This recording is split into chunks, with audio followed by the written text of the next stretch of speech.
오늘 말씀은 구약성경 시편 126편 1절에서 6절까지입니다.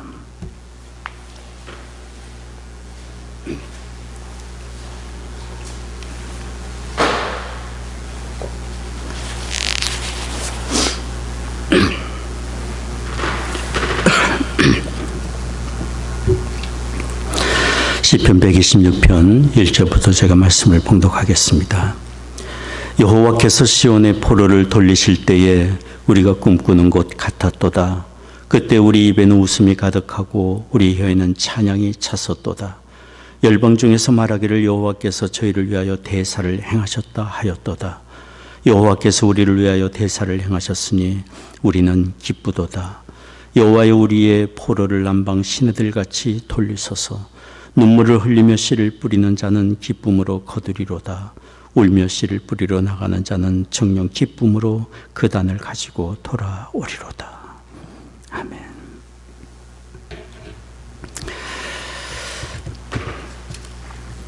어느 분과 인사를 나누면서 요즘 어떠신지, 요즘 평안하신지 물어본 적이 있습니다. 그때 그분이 저한테 이렇게 얘기를 했습니다. 참 기뻐하며 즐겁게 살고 싶지만 기뻐할 일이 별로 없습니다. 참 그 이야기를 듣고 보니까 사실 우리의 삶이 기쁜 일보다는 슬픈 일이 많고 평안보다는 근심하며 걱정할 일들이 사실 더 많은 것이 우리의 삶이라는 생각이 들었습니다. 그러나 사실 우리가 살면서 기쁨을 얻기를 원하지만 기쁨을 얻지 못하고 사는 것은 즐거워할 일이 별로 없어서 그렇기도 하지만 즐거워할 줄 모르는 우리의 삶의 패턴과 습관 때문이 아닐지도 모르겠습니다. 또한 분명히 즐거워하고 감사할 일이 우리에게 있지만 그것을 잊고 살기 때문에 그렇지 않은가 생각이 듭니다. 그래서 성경은 우리에게 말합니다. 빌립보서 4장 4절에 주 안에서 항상 기뻐하라. 내가 다시 말하노니 기뻐하라. 기뻐하라고 성경이 우리에게 말씀합니다. 이 성경 말씀에 빗대어 본다면 기쁨은 우리에게 주어져서 얻는 것이기도 하지만 의도적인 선택으로 기쁨을 누릴 수 있기도 함을 우리는 깨닫습니다. 그래서 성경이 우리에게 기뻐하라고 말씀하고 있는 것 아닙니까? 특별히 예수 그리스도를 믿는 자라면 주 안에서 기뻐하라고 말씀을 하고 있습니다. 그러면 우리가 기뻐할 이유가 무엇입니까? 예수 그리스도 안에 우리가 있고 주님을 믿고 주님과 교제하며 산다면 그런 우리가 기뻐할 이유가 무엇입니까? 오늘 우리가 읽은 시편 126편은 우리가 기뻐할 수 있는 이유가 무엇인지를 가르쳐 주고 있습니다. 첫째는 우리가 항상 기뻐할 수 있는 이유는 우리는 죽었다가 다시 산 사람들이기 때문입니다. 허물과 죄로 영영 죽었던 사람들이지만 하나님의 크신 사랑과 은혜로 건짐을 받았고 구원을 받고 새 생명을 받은 사람들이기 때문입니다. 우리가 받은 이 놀라운 구원의 은혜의 그 가치를 알고 그 은혜를 깨닫고 항상 기억한다면 우리는 기뻐할 수 없는 상황에서도 기뻐하며 감사할 수 없는 상황에서도 감사하며 살 수 있을 것입니다. 오늘 읽은 이 성경의 시편 기자는 바벨론에서 포로 생활을 하면서 고통과 슬픔 중에 있다가 하나님의 놀라운 역사하심으로 자유를 얻고 해방을 얻은 그때를 회상하며 찬송을 하고 있는 것입니다. 오늘 말씀 1절 2절 말씀을 다시 한번 주목해 보십시오.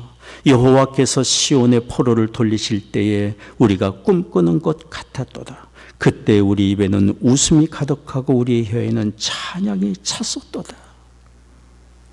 바벨론에서 포로 생활을 하며 눈물과 탄식으로 지내던 그들에게 일순간 자유의 몸이 되어 고국으로 돌아갈 수 있는 기회가 주어졌고 그립고 그리던 본국을 밟았을 때 그들은 마치 꿈꾸는 것 같았을 것입니다. 그 감격과 기쁨이 어떠했는지 오늘 여기 성경에 기록하고 있는 것입니다. 그들이 바벨론 포로에서 해방되어 자유의 몸으로 본국에 돌아오게 된 것은 그들의 힘과 정치력으로 된 것이 절대로 아닙니다. 그 당시 이스라엘은 강대국 바벨론에 의해 정복당해서 성읍은 불타고 백성들은 바벨론의 포로로 끌려가고 남은 백성들은 핍박을 받고 나라는 완전히 패망한 상태였습니다. 그 당시 아수르, 바벨론, 페르시아로 대대로 이어지는 강대국의 지배 속에서 그들은 살면서 살았지만 이스라엘 백성들은 죽은 자와 같았습니다. 내일의 소망이 없었습니다. 그런데 죽은 자가 다시 살아나듯이 하나님의 전적인 도우심으로 70년 만에 이스라엘 백성이 다시 본국으로 돌아가 나라를 재건하게 된 것입니다. 때가 되자 하나님의 페르시아의 왕들, 고레스, 다리오, 아닥사스다 이런 왕들의 마음을 움직이셨습니다. 그들을 감동해서 이스라엘 백성들, 포로된 그들을 본국으로 돌아가도록 허락을 하게 한 것입니다. 본국으로 돌아가 무너진 하나님의 성전과 회파된 예루살렘 성벽을 재건하라고 명령을 내렸어요. 이들 왕들은 이스라엘 백성을 그냥 돌려보내지 않았습니다. 하나님의 성전과 성벽 재건에 필요한 재료들을 다 제공해 주었어요. 그리고 하나님께 드릴 예물까지 그들에게 준 것입니다. 이런 일들이 하나님을 모르는 이방 왕들에 의해서 이루어졌고, 이런 일들을 바라본 주변 나라 백성들이 너무도 놀라워했던 것입니다. 이런 놀라운 일은 하나님의 전적인 은혜로 된 것이고, 하나님의 이 큰 구원의 은혜를 경험한 그들의 입에 웃음이 가득하고 그 혀에 찬송이 가득하게 되었던 것입니다. 과거 이스라엘 백성들이 누린 이런 해방과 나라 회복에 대한 감격과 기쁨은 오늘날 예수 그리스도 안에서 영원 구원을 얻은 우리 성도들이 누리는 기쁨을 예표하고 있습니다. 과거 이스라엘 백성들이 입에 가득한 웃음과 혀에 가득한 찬송이 오늘날 예수 그리스도 안에 있는 우리에게 있지 않습니까? 그래서 우리는 이렇게 예비하며 우리를 구원하신 하나님의 크신 은혜에 감사하며 찬송하고 있는 것이고, 날마다 날 구원하신 하나님의 크신 은혜와 사랑에 대하여 감사하며 찬송하며 살 수 있는 것입니다. 예수 그리스도를 믿음으로 우리에게 허락된 구원이란 무엇입니까? 우리가 그리스도 안에서 받은 구원은 어떤 것입니까? 그것은 죄인이 하나님께 의롭다 인정함을 받은 것이고, 죄로 인하여 죽었던 사람이 다시 살게 된 것이고, 영원히 저주와 멸망에 던져질 수밖에 없는 우리가 영생을 얻게 된 것이고, 이제는 하나님의 자녀된 권세를 얻어 하나님을 아버지라 부르게 되는 놀라운 특권을 얻게 된 것입니다. 이 땅에 살면서 연약한 우리의 심령, 슬픔 많은 세상에서도 위로받고 평안을 얻고 도움을 받고 인도함을 받을 수 있는 하나님의 성령을 선물로 받게 된 것을 가리켜 말합니다. 악한 자가 건드리지 못하도록 하나님의 돌보심 속에, 하나님의 사랑 속에 우리가 살고 있는 것이고, 마침내 때가 되면 우리에게 허락된 영생과 하나님의 나라에 이르게 될 그 은혜가 우리에게 있게 된 것, 이것이 바로 예수 그리스도 안에서 우리가 받은 구원의 은혜입니다. 이런 일들은 우리의 선행이나 공로로 된 것이 아닙니다. 하나님의 전적인 은혜로, 사랑으로 이루어진 것입니다. 하나님이 그 아들 예수 그리스도를 우리의 죄를 위한 희생제물로 내어주셨고, 누구든지 예수님을 믿는 자마다 구원을 얻게 하시는 하나님의 이처럼 크신 긍휼과 사랑으로 우리에게 주어진 것입니다. 성경이 그런 사실을 우리에게 증거합니다. 에베소서 2장 4절 5절 말씀입니다. 긍휼에 풍성하신 하나님이 우리를 사랑하신 그 큰 사랑을 인하여 허물로 죽은 우리를 그리스도와 함께 살리셨고, 너희가 은혜로 구원을 얻은 것이라. 로마서 8장 1절 2절도 증거합니다. 그러므로 이제 그리스도 예수 안에 있는 자기는 결코 정죄함이 없나니, 이는 그리스도 예수 안에 있는 생명의 성령의 법이 죄와 사망의 법에서 너를 해방하였습니다. 우리는 이렇게 놀라운 하나님의 사랑과 은혜로 구원을 받았고, 영생과 하나님의 나라를 소유하게 된 사람들입니다. 그러니 우리가 하나님의 크신 사랑과 우리가 받은 구원의 은혜를 기억한다면 우리는 무슨 일을 당하든지 기뻐하며 감사하며 살 수 있을 것입니다. 지금 이 세상에서도 예수 그리스도 안에서 얻은 하나님의 나라의 그 위로와 기쁨과 평안을 우리가 소유하며 살며 이후에 하나님 나라에 이르게 될 사람으로서의 소망을 가지고 우리는 이 땅을 살아갈 수 있습니다. 어느 분이 이런 얘기를 했습니다. 사막에서 살아온 민족들은 상상력이 뛰어난 사람들이다. 수많은 이야기, 밤하늘의 별자리도 사막의 목동들이 만들었다.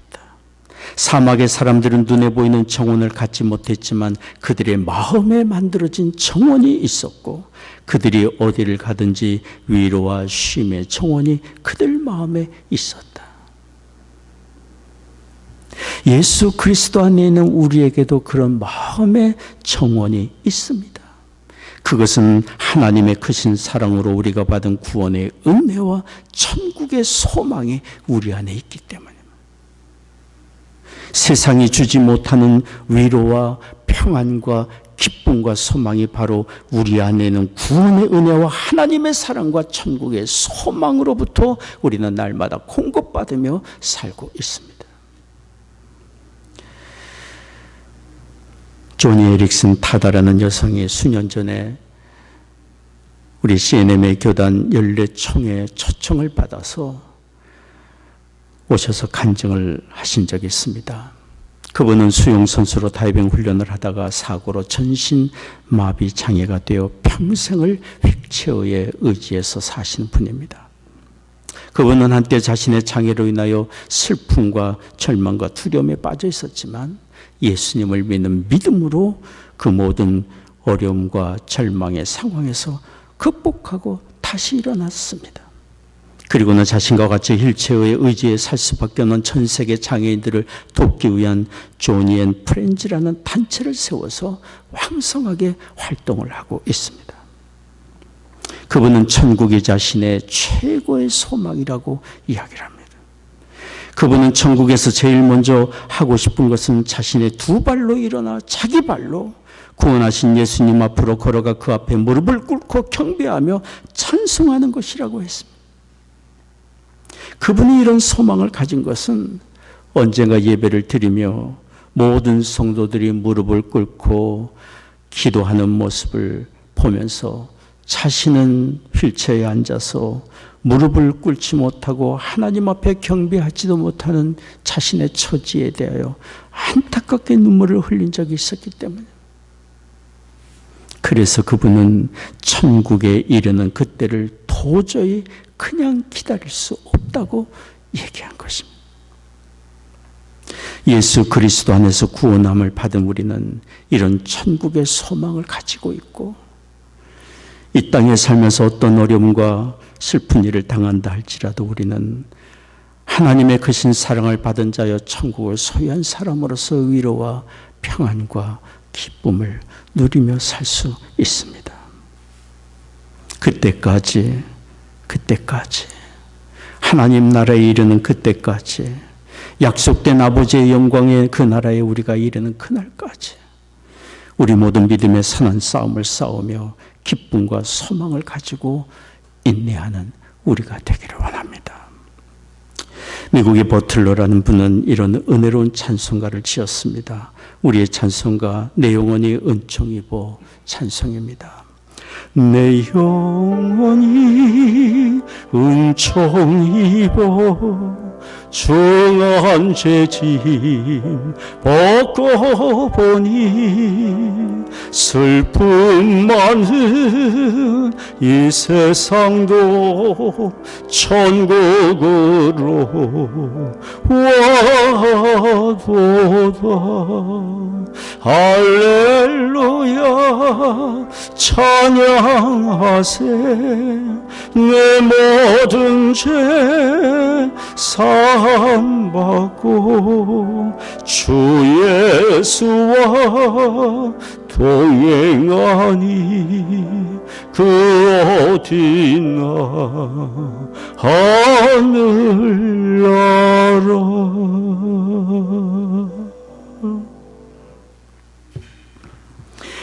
하나님의 크신 사랑과 은혜로 구원을 받고 천국을 소유한 우리는 이 땅에 살면서 이처럼 참된 위로와 평강과 기쁨을 누리며 살 수 있는 은혜를 입은 사람들입니다. 그런데 오늘 시편은 또 다른 차원의 기쁨을 우리가 얻을 수 있음을 말해주고 있습니다. 그것은 하나님의 일에 동참함으로 얻는 기쁨입니다. 여기 시편이 바로 그런 기쁨에 대해서 말하고 있습니다. 시편 126편 4절 말씀을 주목해 보십시오. 여호와여 우리의 포로를 남방 시내들같이 돌리소서. 여호와여 우리의 포로를 남방 시내들같이 돌리소서. 본 시편의 기자는 자신들은 이미 자유의 몸이 되어 꿈에도 그리던 고향 땅으로 돌아갔지만 아직도 바벨론 땅에 남아 포로로 살고 있는 그들을 기억하며 하나님께 그들을 의탁하며 속히 그들도 구원해 주시기를 간구하는 기도의 내용입니다. 남방 시내들같이 돌리소서라는 말은 쏟아지는 비로 메마른 시내가 회복되어 흘러내리듯이 남아있는 포로들에게도 자유를 주셔서 본국으로 돌아오게 해달라고, 해방의 은혜를 얻게 해달라고 간구하는 것입니다.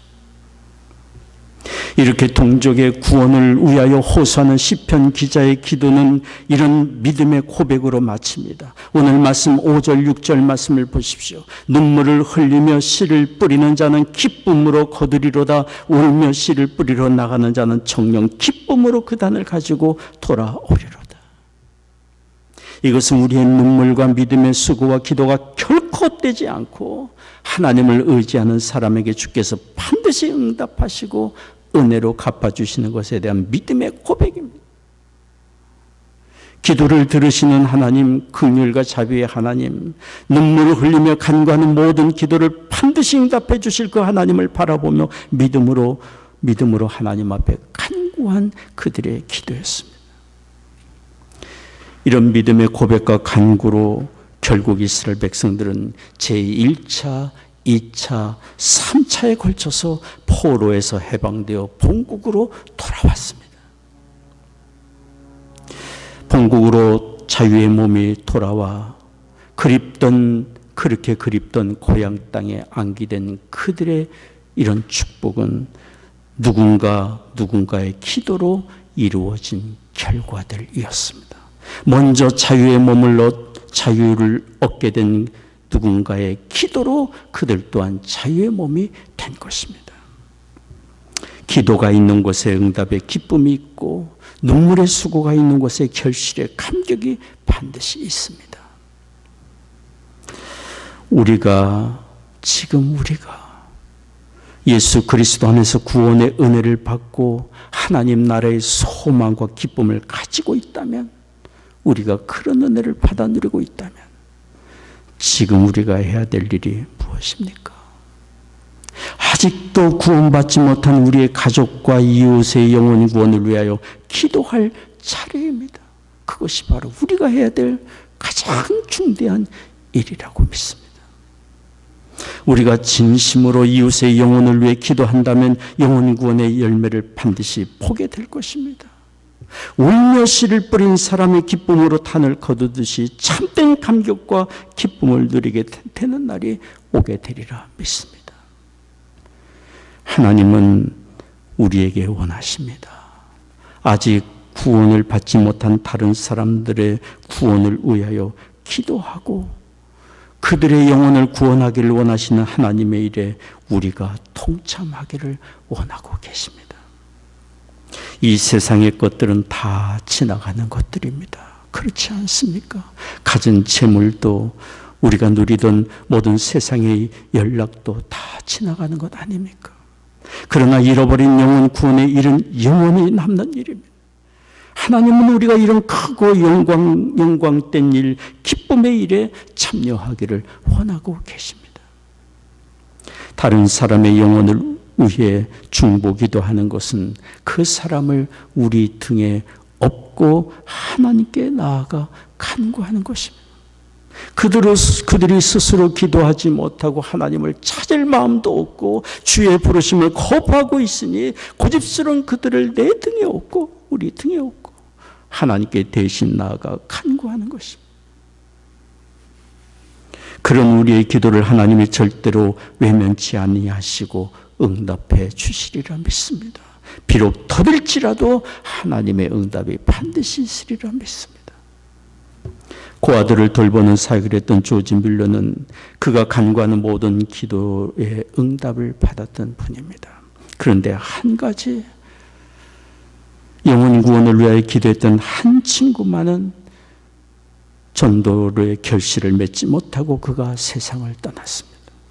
그런데 조지 밀러가 세상을 떠나는 날 밀러가 기도하던 그 친구가 그리스도께로 돌아왔습니다. 영혼 구원은 하나님의 원하시는 일입니다. 그러니 우리의 중보기도를 어찌 하나님이 외면하시겠습니까? 우리의 가정과 친척과 주변에 아직 구원받지 못한 사람들의 이름을 부르며 그들의 영혼을 우리의 등에 업고 구원하시는 하나님께로 나아가기를 원합니다. 기도하는 우리의 마음에 새로운 삶의 활력과 기쁨이 샘솟듯 하게 되리라고 믿습니다. 인생을 장사로 친다면 사람을 살리고 영혼 구원을 위하여 시간을 사용하고 애를 쓰는 이런 일이야말로 참으로 의미 있고 가치 있는 투자이고 이윤을 남기는 장사가 아니겠습니까? 그리고 우리는 주의 복음을 전하는 사역자들을 위해 기도할 수 있습니다. 하나님의 구원의 사역에 위하여 열심히 일하는 사역자들을 위하여 기도함으로 우리는 하나님의 일에 동참할 수 있습니다. 저는 언젠가 어느 집의 집 거실에 많은 사람들의 사진이 벽에 걸려 있는 것을 본 적이 있습니다. 그분의 그 거실 벽에 걸린 사진들은 날마다 그분이 중보기도 하고 있는 분들의 사진이었습니다. 세계 각처에서 미주에서 가까이에서 멀리서 주의를 하는 사역자들의 사진이었어요. 저는 그분의 삶이 너무도 귀하고 너무도 아름답게 보였습니다. 우리가 복음을 전하는 사역자들을 위해 중보기도할 때 사역자가 누리는 영혼 구원의 기쁨을 함께 누리게 되고 사역자가 받는 상을 함께 받게 되지 않습니까? 그러니 중보기도는 얼마나 복되고 복된 일입니까? 나아가서 우리는 복음을 전해줌으로 직접 우리가 복음을 전해줌으로 하나님의 구원의 일에 동참할 수 있습니다. 우리가 전해질 복음은 복잡하지 않습니다. 확실하고 지극히 간단합니다. 우리가 너무도 잘 아는 요한복음 3장 16절 말씀입니다. 하나님이 세상을 이처럼 사랑하사 독생자를 주셨으니 이는 저를 믿는 자마다 멸망치 않고 영생을 얻게 하려 하심이니라. 주님께서 하신 이 말씀은 두 가지 내용이에요. 첫째는 하나님이 우리를 사랑하셔서 하나님의 독생자 아들 예수 그리스도를 우리를 위하여 희생제물로 십자가에 내어주셨다는 사실이고, 두 번째는 그 예수 그리스도를 믿고 영접하는 사람마다 멸망치 않고 영생을 얻게 된다는 사실. 이것이 우리가 전해줄 복음이고 메시지입니다. 이렇게 우리가 직접 복음을 전해줄 수 있습니다. 아니면 복음에 적혀있는 전도 책자를 전해줄 수도 있고, 아니면 복음의 내용과 관련된 성경 구절을 전해줄 수 있습니다. 아니면 성경책을 전해줄 수도 있습니다. 그리고 하나님의 말씀이 증거되는 예배의 자리로 전도의 대상자를 인도할 수 있습니다. 우리가 복음을 전하려고 할 때 지혜를 얻게 되고, 어떻게 해야 할지 지혜를 얻게 되고, 복음을 전하다 보면 방법을 얻게 마련입니다. 그러니 구원의 복음을 전하려는 마음의 헌신이 중요한 것입니다. 전하면 듣는 자가 있고, 들으면 믿게 되고, 믿으면 영생을 얻게 됩니다. 로마서 10장 13절 14절이 말씀합니다. 누구든지 주의 이름을 부르는 자는 구원을 얻으리라. 그런즉 저희가 믿지 아니하는 이를 어찌 부르리요? 듣지도 못한 이를 어찌 믿으리요? 전파하는 자가 없이 어찌 들으리요? 예수 그리스도의 이름과 그 복음을 전해주는 일은 정말 귀하고 귀한 일입니다. 우리는 복음을 전하며 이 땅에 살면서 세상이 주지 못하는 감격과 감사와 기쁨을 누리며 살 수 있습니다. 그리고 우리는 사랑의 섬김으로 하나님의 구원의 일에 동참할 수 있습니다. 우리가 그리스도인으로서 베푸는 선행과 사랑을 통해 하나님의 영광을 받으시고 구원의 역사를 일으켜 가십니다. 마태복음 5장 16절에 말씀합니다. 이같이 너희 빛을 사람 앞에 비치게 하여 저희로 너희 착한 행실을 보고 하늘에 계신 너희 아버지께 영광을 돌리게 하라. 아버지 하나님께 영광을 돌리게 하라. 우리의 섬김과 선행으로 하나님의 사랑과 은혜가 전달되고 영혼 구원의 결과를 얻게 된다면 우리의 착한 행실은 하나님의 일이고 값지고 값진 귀한 사역입니다. 어느 국제 청소년 캠프에서 여러 나라에서 온 청소년들이 모여 사람들에게 그리스도에 대하여 어떻게 말하는지 자신들이 경험하고 사용하고 있는 방법들에 대해서 토론을 하는 시간을 가졌습니다. 그때 아프리카에서 온 한 소녀가 이런 얘기를 했어요. 우리는 전도 책자를 만들 만한 돈도 없습니다. 그래서 우리가 강구하는 방법은 이런 것입니다. 전도하기를 원하는 동네에 믿는 사람 한두 가정을 보내서 그들과 함께 살게 하고 그들과 함께 일하게 합니다. 그러면 예수님을 모르던 그 동네 사람들이 기독교인들의 생활을 보고 그들도 기독교인이 되고 싶어 합니다. 이 얼마나 실제적이고 강력한 전도의 방법입니까? 그리스도인의 온유와 겸손과 섬김의 생활은 그것 자체가 곧 그리스도에 대한 증거와 전도의 행위가 될 수 있습니다. 전도는 착한 행실과 함께 이루어져야 합니다. 아무리 신앙적인 고면을 해도 복음을 받아들이지 않는 사람들이 있습니다. 아마도 그분들은 속으로 이렇게 이야기하고 싶은지 모릅니다. 당신이 증거하는 예수님을 당신의 삶으로 보여주세요. 보여주세요. 그러니 만약 우리가 성경 말씀대로 살며 사랑을 베풀며 산다면 그런 우리를 통해 사람들이 하나님의 사랑을 보게 될 것이고 천국 복음이 전파되게 될 것입니다. 씨를 뿌리는 사람이 거두는 기쁨도 얻습니다. 우리가 하나님의 일, 곧 영혼 구원의 일에 관심을 가지고 우리가 할 수 있는 일이 무엇인지를 찾아서 행한다면 날마다 우리의 삶은 감격과 기쁨이 충만한 삶이 될 것입니다. 그리고 이후에 우리는 우리가 전도하고 사랑을 베풀어 구원받은 사람과 함께 하나님 앞에 서게 되는 그날, 그 시간 우리는 기쁨을 얻게 될 것이고 그 기쁨은 이루 말할 수 없게 되리라 믿습니다. 이런 기쁨이 우리에게 있기를 원합니다. 그리고 우리가 받은 하나님의 크신 사랑과 구원의 은혜를 날마다 생각하며 맡겨주신 삶, 감사와 기쁨으로 살아가는 우리가 되기를 원합니다. 기도하겠습니다.